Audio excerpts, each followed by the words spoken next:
नमस्कार, मैं हूं आशीष त्रिपाठी आपके साथ न्यूज 18 मध्य प्रदेश छत्तीसगढ़ पर एमपी अब तक देख रहे हैं आप। और अब सवाल ये कि आखिर मंत्रियों के विभागों का बंटवारा आखिर कब।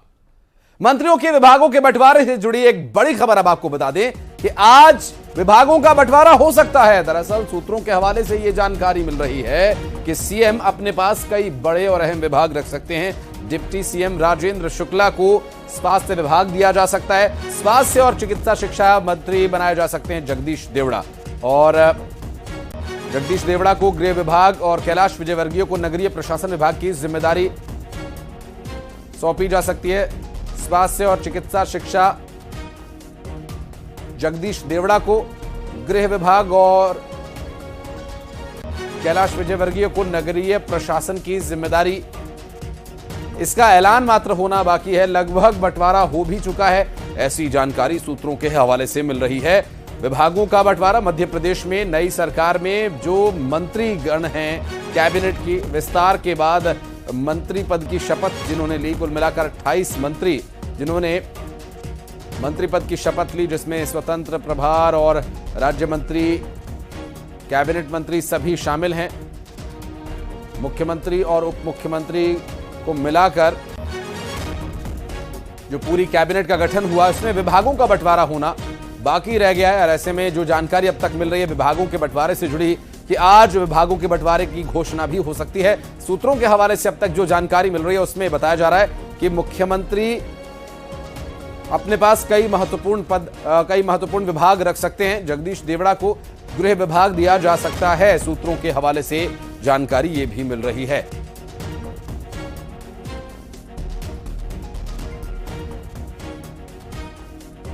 तो मंत्रियों को विभागों का बंटवारा किया जाना बाकी है। अब सवाल कई उठ रहे हैं कि किस कद के, चूंकि बड़े कद के नेता इस बार विधानसभा के चुनाव में लड़े और कई तो ऐसे भी थे जो मुख्यमंत्री पद की रेस में थे, अब उन्हें विभाग क्या दिया जाता है यह भी देखने का विषय होगा। हालांकि लगभग नाम तय हो चुके हैं, विभाग तय हो चुके हैं। सूत्रों के हवाले से जानकारी यह भी मिल रही है इसका औपचारिक ऐलान करना भर बाकी है। और इधर मंत्रियों के विभागों के बंटवारे की खबर के बीच मुख्यमंत्री डॉक्टर मोहन यादव खंडवा में हैं। सीएम ने सिंगाजी समाधि स्थल पर श्रद्धा सुमन अर्पित किए और उन्होंने कहा कि खंडवा में विकास की काफी संभावना है और सरकार इसके लिए काम भी करेगी। सीएम के साथ उनका पूरा परिवार भी मौजूद था और सीएम हनुवंतिया में रात्रि विश्राम करेंगे। मंत्रिमंडल विस्तार पर सीएम ने कहा कि मंत्रिमंडल विस्तार भी करते हैं। मंत्रिमंडल को लेकर सर मैं पूरा प्रदेश इंतजार कर रहा हूं। एक सेकंड सर एक छोटी सी 2 लाइन बता दीजिए सर एक 2 लाइन आप बताइए। मंत्रिमंडल को लेकर सर एक सेकंड सर मैं पूरा प्रदेश इंतजार कर रहा हूं। एक सेकंड सर एक छोटी सी 2 लाइन बता दीजिए सर एक 2 लाइन आप बताइए। और ज्यादा जानकारी के लिए, बातचीत के लिए चलेंगे हमारे न्यूज एडिटर सुधीर दीक्षित हमारे साथ इस वक्त मौजूद हैं। सुधीर, अभी तक सवाल बस एक ही है कि किसको क्या विभाग मिलेगा। सूत्र जो जानकारी दे रहे हैं इस पर कब मुहर लगेगी? देखिए, बिल्कुल मुख्यमंत्री ने विभागों का बंटवारा जो है वो पहले ही कर लिया था, लेकिन इंतजार इस बात का किया जा रहा था कि मध्य प्रदेश के राज्यपाल श्री मंगूभाई पटेल कब भोपाल पहुंचते हैं। वो मंडला दौरे पर थे।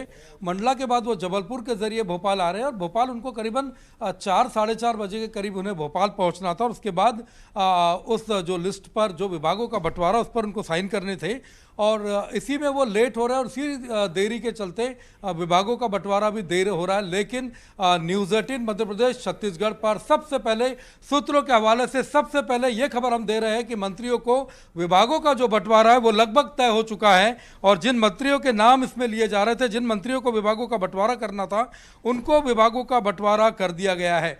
कैलाश विजयवर्गीय जैसे जो नाम है, प्रहलाद पटेल का जो नाम है, Jagdish Devda deputy CM, Rajendra Shukla deputy CM का जो नाम है, इनको बताया जा रहा है कि विभागों का जो बंटवारा है वो हो चुका है। कैलाश विजयवर्गीय के बारे में बताया जा रहा है कि नगरीय प्रशासन विभाग इनको दिए जाने की खबर आ रही है। पहले भी विजयवर्गीय इस डिपार्टमेंट को संभाल चुके हैं, साथ में वो पीडब्ल्यूडी भी संभाल चुके हैं। इसके साथ ही साथ प्रहलाद पटेल जो है नरसिंहपुर से विधायक चुनकर आए, उनको पंचायत और ग्रामीण विकास विभाग देने की खबर जो आ रही है वो दी जा रही है। जगदीश देवड़ा की अगर हम बात करते हैं, डिप्टी सीएम के तौर पर आए, गृह और वित्त विभाग इनको दिया गया है। देखने वाली बात आशीष ये है कि जगदीश देवड़ा पहले भी गृह मंत्री की जिम्मेदारी संभाल चुके हैं। इसके अलावा शिवराज सिंह सरकार में वो वित्त मंत्री और आबकारी विभाग और वाणिज्य कर की जिम्मेदारी संभाल रहे थे, तो ऐसे में उनको फिर से बनाया जा रहा है। एक और जो बड़ा फैसला जो देखने को मिल रहा है वो डिप्टी सीएम राजेंद्र शुक्ला के नाम पर देखने को मिल रहा है। डिप्टी सीएम राजेंद्र शुक्ला को स्वास्थ्य विभाग देने की खबर आ रही है, उनको स्वास्थ्य विभाग दिया जा सकता है। इसके साथ ही साथ जो और नाम है उनमें करण सिंह वर्मा का जो नाम है, जो 8 बार के विधायक है, सीहोर के इच्छावर से विधायक चुनकर आए, पहली बार ही वो कैबिनेट मंत्री बने, उनको राजस्व विभाग दिए जाने की खबर सूत्र हमको बता रहे हैं। एक बड़ा नाम इसमें विश्वास सारंग का है, भोपाल से चुनकर आए हैं, मंत्री है। विश्वास सारंग जिनके पास पहले चिकित्सा शिक्षा की जिम्मेदारी थी, उनको खेल मंत्रालय का प्रभार दिया जा सकता है, ये हमारे सूत्र बता रहे हैं। साथ ही साथ मंडला इलाके से संपत्तिया उइके जो चुनकर आई है, जो विधायक बनी है, संपत्तिया उइके को भी मंत्रिमंडल में शामिल किया गया है, तो उनको कौशल विकास और तकनीकी शिक्षा की जिम्मेदारी देने की बात हमारे सूत्र बता रहे हैं। तो सबसे पहले न्यूज़ 18 पर हम ये बता रहे हैं कि किस तरीके से जो इंतजार था मंत्रियों को विभाग बंटवारे का, वो लगभग खत्म होने की घड़ी आ गई है। और जैसे ही राज्यपाल भोपाल पहुंचेंगे, उनके सिग्नेचर होंगे, उसके बाद ये सूची सार्वजनिक हो जाएगी और प्रदेश में सबको ये पता चल जाएगा कि आखिर किस विभाग का मंत्री किसको बनाया गया है। बिल्कुल, और एक बड़ी खबर इस पर रहेगी नजर, जिस पर हमारे एडिटर सुधीर दीक्षित भी दे रहे हैं जानकारी की। जो विभाग उन्होंने बताए, वो विभाग के बंटवारे की घोषणा किसी भी वक्त हो सकती है। सुधीर से हम लगातार बातचीत करें। मुख्यमंत्री को लेकर जो अभी बात कही जा रही थी, उस पर मुख्यमंत्री के पास कौन कौन से विभाग हो सकते हैं, इसको लेकर के चर्चा है। कौन से विभाग मुख्यमंत्री अपने पास रखें, क्योंकि गृह विभाग उप मुख्यमंत्री को दिया जा सकता है। मुख्यमंत्री के पास लगभग कितने विभाग अंदाजन रहेंगे, और प्रमुख विभागों की अगर बात करें तो कौन कौन से विभाग रह सकते हैं इसमें? देखिए, मुख्यमंत्री डॉक्टर मोहन यादव के पास जो विभाग रह सकते हैं उसमें प्रमुख तौर पर अगर देखा जाए तो जनसंपर्क विभाग उनके पास हो सकता है। परिवहन विभाग की जिम्मेदारी वो अपने पास रख सकते हैं। महिला बाल विकास पिछली बार मुख्यमंत्री शिवराज सिंह चौहान ने अपने पास रखा था, वो डॉक्टर मोहन यादव अपने पास रख सकते हैं। लेकिन ऐसे कई विभाग हैं जो किसी भी मंत्री को नहीं दिए जाएंगे, वो विभाग हमेशा सीएम के पास रहते हैं, क्योंकि जब कभी भी मंत्रालय का एक्सटेंशन होता है, एक्सपेंशन जब मंत्रालय का होता है, विस्तार जब करते हैं, जब नए मंत्री बनाए जाते हैं तो उनमें उन विभागों का बंटवारा किया जाता है, जैसा कि चुनाव से पहले पिछली बार किया गया था। पूर्व मुख्यमंत्री शिवराज सिंह चौहान ने जनसंपर्क विभाग अपने पास रखा था। जब राजेंद्र शुक्ला जो मौजूदा डिप्टी सीएम है, उनको मंत्री बनाया गया तो जनसंपर्क उनको दिया गया था। इसी तरीके से कुछ विभाग जो है मुख्यमंत्री अपने पास रख सकते हैं, जिनमें बड़े विभागों के नाम पर जो मैंने बताया कि परिवहन विभाग है, साथ ही साथ सामान्य प्रशासन जो विभाग होता है, जो बड़ा महत्वपूर्ण विभाग होता है, आमतौर पर मुख्यमंत्री अपने ही पास रखते हैं और उसमें एक राज्य मंत्री के तौर पर किसी को नियुक्त करते हैं। तो आप देख सकते हैं कि उसमें यह है। और संपत्तियां हुई के जिनको मंत्री बनाया गया है, उनके बारे में एक खबर और आ रही है कि उनको जनजातीय कल्याण विभाग की जिम्मेदारी भी दी जा सकती है, क्योंकि बड़ी आदिवासी नेता के तौर पर वो शहडोल, बालाघाट और महाकौशल इलाके से आती है। तो कहीं ना कहीं जिस तरीके से जो सूत्र बता रहे हैं, जो नाम हमारे पास आए हैं, जिसमें जो नाम चल रहे हैं, उसको देख के ये लग सकता है कि जो सभी क्षेत्रों में मंत्रिमंडल को जो जिम्मेदारी दी गई थी, जिस इलाकों को दी गई थी, उसी इलाकों से मंत्रिमंडल के विभाग भी बांटे जा सकते हैं। जी सुधीर, एक बात और, जिसमें अभी चूंकि खंडवा में इस वक्त मुख्यमंत्री डॉक्टर मोहन यादव मौजूद हैं, उनसे मीडिया ने बात करने की कोशिश की, हालांकि ज्यादा रिएक्शन तो वो नहीं दे पाए, लेकिन कैबिनेट विस्तार को लेकर भी एक बार चर्चा फिर वहां पर हुई। तो क्या अभी ये माना जाए कि विभागों का बंटवारा होने के साथ ही कुछ समय में फिर से कैबिनेट विस्तार हो सकता है? इस पर भी जो चर्चाएं गर्म है, इसके बारे में क्या डिटेल है अपने पास? देखिए, अभी तो सरकार ने 28 मंत्री, 2 डिप्टी सीएम और 1 मुख्यमंत्री, कुल मिलाकर 31 लोगों को जो है मंत्री पद की शपथ दिला दी है। ऐसे में पहले ये मंत्री अपने विभागों को समझेंगे। इसमें कई अनुभवी लोग हैं जो अलग अलग मंत्रालय को संभाल चुके हैं। जब वो अपने काम में रफ्तार पकड़ लेंगे और उस समय हो सकता है कि जब लोकसभा चुनाव का समय हो, लोकसभा चुनाव के आसपास कुछ और लोगों को जो ज़्यादा, वैसे तो मंत्रिमंडल में ज़्यादा जो सीटें हैं या ज़्यादा जो मंत्री पद है वो खाली नहीं है, सिर्फ 1 या 2 पद जो है वो खाली है, उन पर नए मंत्री नियुक्त किए जा सकते हैं। तो उनमें इस बंटवारे के बाद हो सकता है कि आगे जब कभी मंत्रिमंडल का विस्तार होगा तब उनमें मंत्रियों को जिम्मेदारी दी जा सकती है। जी बिल्कुल। और यूं भी बीजेपी और खुद प्रधानमंत्री नरेंद्र मोदी मिनिमम गवर्नमेंट और मैक्सिमम गवर्नेंस का नारा हमेशा से ही बुलंद करते रहे। आप नजर बनाए रखिएगा और जैसे ही इसका ऐलान होगा फिर मैं आपके पास लौटूंगा। बहुत शुक्रिया आपका इस पूरे मामले पर बातचीत करने के लिए। और इंदौर में अधिकारियों को लेकर कैलाश विजयवर्गीय का बयान, जिस पर सियासत तेज हो गई है। कांग्रेस ने कैलाश विजयवर्गीय पर अधिकारियों और कर्मचारियों को धमकाने का आरोप लगाया। कर्मचारी नेता ने कैलाश विजयवर्गीय का बचाव किया और उनको कर्मचारी हितैषी बताया।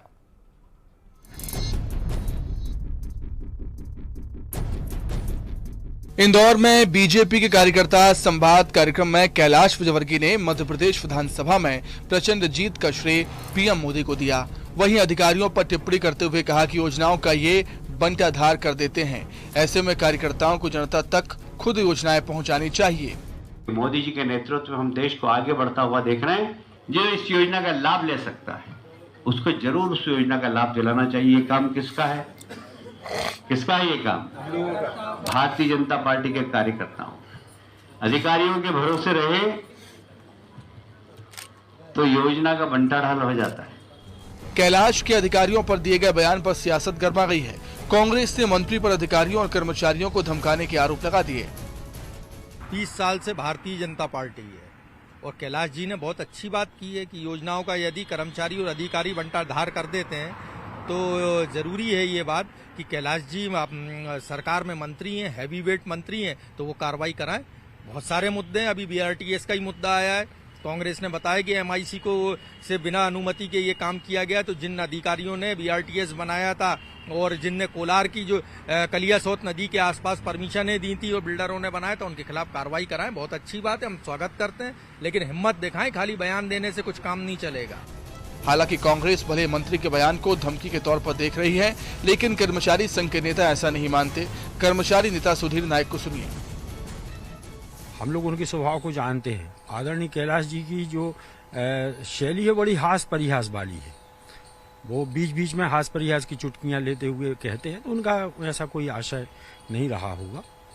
और जहां तक कर्मचारी तो अपना निष्ठा से काम करते ही हैं और इसको सभी लोग स्वीकार करते हैं, तो ऐसी इसमें कोई बात नहीं है। कांग्रेस ने अपनी प्रदेश कमेटी को भंग कर दिया। पार्टी अब नए सिरे से टीम बनाने की कवायद में जुट गई है और जल्द ही कांग्रेस की नई टीम सामने आएगी, जिसमें नए चेहरों को बड़ा मौका दिया जाएगा। कांग्रेस के पूर्व विधायक कुणाल चौधरी ने कहा कि नई टीम का गठन करना प्रदेश अध्यक्ष और आला कमान का विशेषाधिकार है और जल्द ही नई टीम सामने आ जाएगी, जिसमें युवा और नए चेहरों के साथ साथ वरिष्ठ जनों और अनुभवियों का मिश्रण देखने को मिलेगा। वहीं कांग्रेस की तैयारी को लेकर भारतीय जनता पार्टी ने तंज कसते हुए कहा कि उनके अध्यक्ष जीतू पटवारी ने कहा था कि कोई कमेटी भंग नहीं होगी। अध्यक्ष जी से उम्मीद है हम सब नए लोगों को कि जल्द से जल्द होगा भी सही, नए लोगों को जगह भी मिलेगी और कहीं ना कहीं अध्यक्ष जी बेहतर तरीके से युवाओं को समझते हैं और वो मिश्रण करना जानते हैं कि वरिष्ठों का मार्गदर्शन, युवाओं की ऊर्जा कैसे उपयोग करा जाए। तो ये तो विशेष अधिकार अध्यक्ष जी और राष्ट्रीय महासचिव जी बता पाएंगे कब होगा, क्या होगा, पर सभी लोगों को इंतजार है कि अच्छा होगा, जैसा होगा बेहतर रूप से। जो ऊर्जा है, उत्साह है अध्यक्ष जी के साथ काम करने का सबके अंदर ललक है। देखिए, ये तो कांग्रेस के विषय है। जीतू पटवारी जी बने तो उन्होंने कहा था कोई कमेटी भंग नहीं की जाएगी। भंवर सिंह आए, जितेंद्र सिंह जी, उन्होंने कहा कमेटी भंग। ये कांग्रेस पार्टी की दुकानदारी है। कांग्रेस पार्टी में पद बेचे जाते हैं और जीतू पटवारी जी को मध्य प्रदेश कांग्रेस कमेटी चलाना है तो पद बेच के पार्टी चलेगी। तो ये इसीलिए भंग किए गई कांग्रेस पार्टी के नए लोगों से दुकानदारी की जाए, पैसा लिया जाए, पद दिया जाए और कांग्रेस का खर्चा चलाया जाए। और अब आपको मजदूर बने मंत्री जी के दीदार कराते हैं। ग्वालियर में एक बार फिर मंत्री प्रद्युम्न सिंह तोमर का एक अनोखा अंदाज देखने को मिला। विधानसभा क्षेत्र में भ्रमण करने के लिए निकले कैबिनेट मंत्री प्रद्युम्न सिंह तोमर किला गेट इलाके में गजक बनाते नजर आए। उन्होंने गजक बनाने वाले कारीगरों के साथ पहले बातचीत की, उनका हालचाल जाना और उसके बाद फिर खुद हाथ आजमाया और गजक कुटनी लेकर गजक कूटने लगे। मंत्री तोमर ने एलिवेटेड रोड और लधेड़ी औषधालय का निरीक्षण भी किया और मंत्री तोमर ने लोकसभा चुनाव को लेकर भी बड़ा बयान देते हुए कहा कि इस बार भाजपा 29 में से 29 लोकसभा सीटें जीतने जा रही है।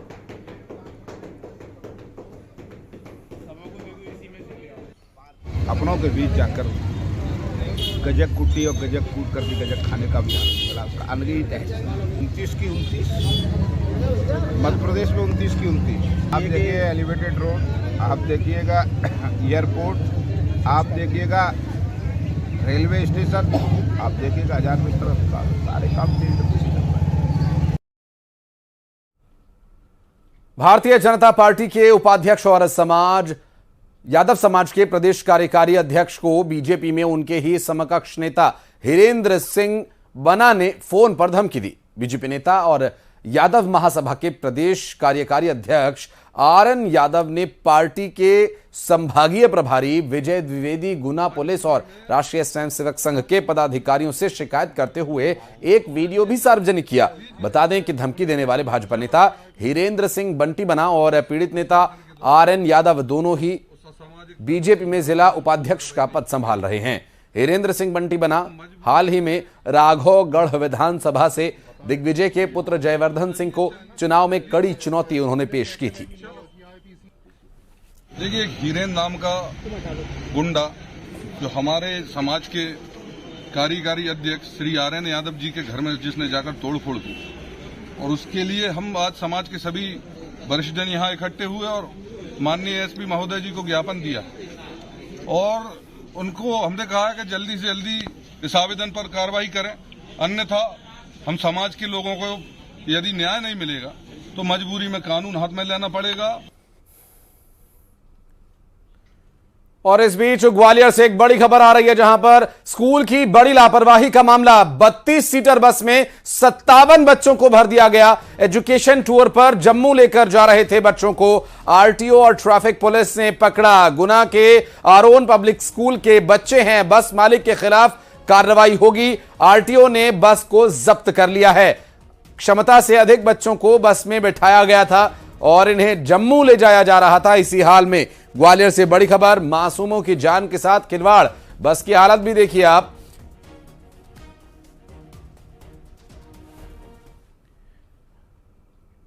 और भिंड में ईओडब्ल्यू की कार्रवाई, रिश्वत लेते सब इंजीनियर को गिरफ्तार किया गया। ईओडब्ल्यू ने 25,000 की रिश्वत लेते पकड़ा है। जनपद पंचायत में तैनात थे आरोपी इंजीनियर। फरियादी से मांगी थी 72,000 रुपए की रिश्वत। तालाब का मूल्यांकन भुगतान के लिए घूस मांगी गई थी।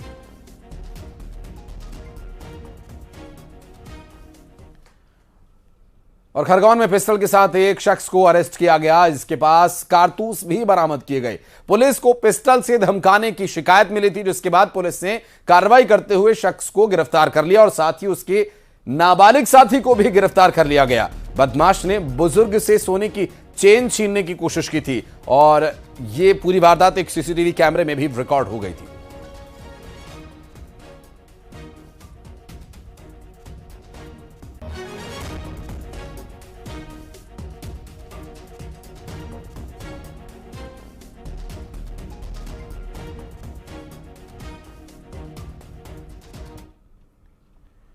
और सीधी में एक बड़ा सड़क हादसा हो गया। हाईवा ने एक ऑटो को टक्कर मार दी और इस हादसे में एक बच्चे समेत 4 लोगों की मौत हो गई। हादसे को लेकर लोग नाराज हैं, जमकर हंगामा किया और इस दौरान पुलिस और गांव वालों के बीच झड़प हो गई। कोतवाली थाना इलाके के शिवपुरवा की यह घटना बताई जा रही है।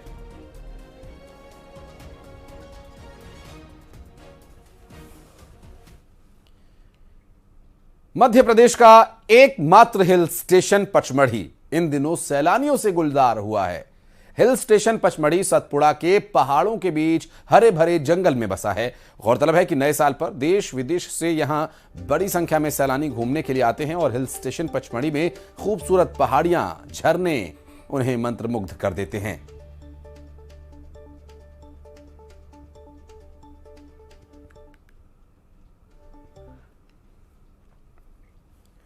और नए साल को लेकर आगर मालवा के नलखेड़ी स्थित मां बगलामुखी मंदिर में तैयारियां की जा रही हैं। पिछले साल की तरह इस साल भी देश भर से लाखों लोगों के यहां पहुंचने की संभावना है। लोगों को जल्दी दर्शन हो सकें, इसके लिए विशेष प्रबंध किए गए हैं। वहीं व्यवस्था को बनाए रखने के लिए गर्भगृह में दर्शन और पूजा पर प्रतिबंध रहेगा।